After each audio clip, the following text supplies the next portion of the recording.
तर ठाणे शिंदेंचा बालेकिल्ला त्यांना कुणी हलवू शकत नाही असं सरनाईक यांनी म्हटलंय। अनेक लोक आले आणि गेले पण ठाणे शिवसेनेचा बालेकिल्ला राहिला। परिवहन मंत्री प्रताप सरनाईक यांचं वक्तव्य। तर शिंदेंचा कोणताही बालेकिल्ला नाही, संजय राऊतांचा पलटवार। काही बालेकिल्ले तात्पुरते उभे केलेत असं राऊतांनी म्हटलंय।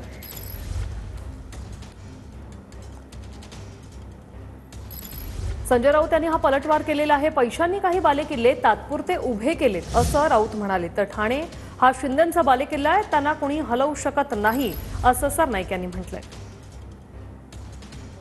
बघा, अनेक लोकांनी ठाणे जिल्हा हा शिवसेनेचा बालेकिल्ला आहे। गेल्या अनेक वर्षांमध्ये अनेक लोक आली आणि गेली। ठाणे जिल्हा हा शिवसेनेचा बालेकिल्लाच राहिला। हा धर्मवीर आनंद देवेंचा बालेकिल्ला आहे। हा शिवसेनेचे मुख्यमंत्री एकनाथ शिंदे साहेबांचा बालेकिल्ला आहे। त्याला कोणी हलवू शकत नाही। शिंदेंचा बालेकिल्ला कोणताच नाहीये।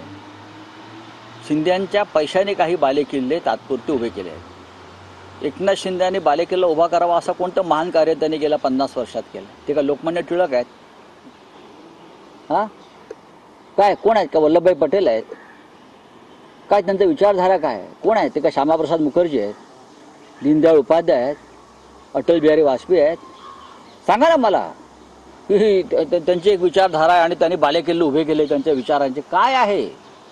ज्या दिवशी अमित शहा नसतील त्या दिवशी बालेकिल्ले काय त्यांची टेकड्या पण राहणार।